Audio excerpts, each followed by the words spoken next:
Hello and welcome to all my sales RXers and first-time listeners.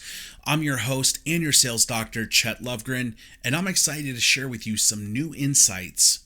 Today, we're going to talk about interrupting sales patterns. It's important to interrupt sales patterns because there's a traditional prospecting process that every sales rep who's trying to reach your prospect is currently using. If you have the ability to interrupt those patterns, you're showing your prospect that you are different from your competition and you have problem solved for the challenges cold calling provides. This is valuable because it gives your prospect the confidence to understand that you are able to overcome unique challenges they may face in their industry the same way you've overcome unique challenges in your own. Now, the first way you can interrupt a typical sales pattern is by locking down a strong intro. If you're calling on a prospect and you connect with them directly or a gatekeeper and your intro goes just like this. Hi, this is so-and-so calling from so-and-so. How are you today? This instantly spikes a reactionary defense response, better known as an RDR, in the center of their brain. The lights go off saying, this is a sales call, buyer beware, danger, danger, danger. In addition, when you ask someone how they're doing, not only is it a formality and shows you lack substance and creativity, but it subliminally makes them think of the 9 million other things going on in their brain that could actually be keeping them from having a good day. Their follow-up response is typically, I'm fine, how can I help you? Or, I'm good, what can I do for you? Now, not only is your prospect in a negative frame of mind, but you have them on the phone thinking it's going to be work for them to talk to you, when in fact it's the complete opposite. You're on the phone to help them, not the other way around. Instead, try this. Say, happy day of the week. For example, happy Monday, happy Wednesday, happy Friday. Then just shut up. Let them mirror your response and then thank them. If it's a gatekeeper, make sure you say, I need to speak to so-and-so, please. Use your please and thank yous, but make sure to be direct. Ask for what you need, not what you want. The second key interruption is going to be how you establish familiarity. Too many people say who they are, where they're from, what their company does, all wrapped in some general value proposition followed up with a basic form of a call to action. Instead, identify who you are and establish some familiarity with your prospect.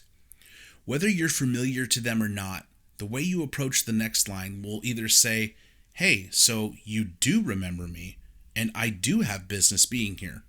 Or, you really haven't heard of me? Well, others have, and let me show you why. It goes something like this.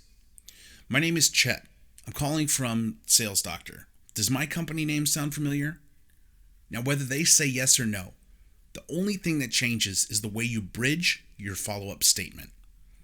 If they say no, respond with, it doesn't, well, hey, no worries. Or if they say yes, simply mirror their acknowledgement. Okay, great. So as you know, now you jump into a true value statement that positions yourself as a valuable potential partner in their business. It goes something like this.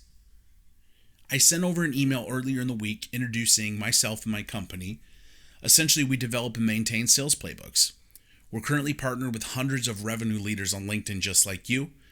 We help them gain valuable insight on sales development, prospect conversion, and client engagement so they could put their focus towards working on their sales team instead of in their sales team. I was curious to learn what you and your team are using as a training resource. Now, this gives you the opportunity to identify yourself, your company, what your company, not you, does, who you work with, what you do for them, and provide a qualifying question to advance your call and learn more about their business. Early on in my sales career, I heard someone say once that you're an expert in one thing over anybody else, and that's yourself. People love to talk about themselves. Get a business stakeholder talking, and you have a potential sale. The third key pattern to interrupt is stop talking about saving time and money. Since time is money, this is a redundant statement used by lazy reps who don't truly understand a vertical's unique challenges. They don't understand the ROI behind how their product or service overcomes them, and they also don't understand how to position themselves as a potential partner moving forward. A better value proposition would be talking about how you have been able to help companies like theirs highlight areas they were losing revenue which were never even considered in the past. This shows that you and your company are experts in your industry and have the experience and track record to make your prospect successful. It's not enough to sell a product or service that maintains their current business. More importantly, your solution should exceed their current customers' expectations, but also provide the resources and support to help them expand the business and grow into new markets. By doing this, you position yourself into your prospect's business as a valuable resource. You're no longer selling something, but positioning your value to your prospect in hopes of a future partnership. They no longer have to buy something. Instead, they get access to the value that your solution provides.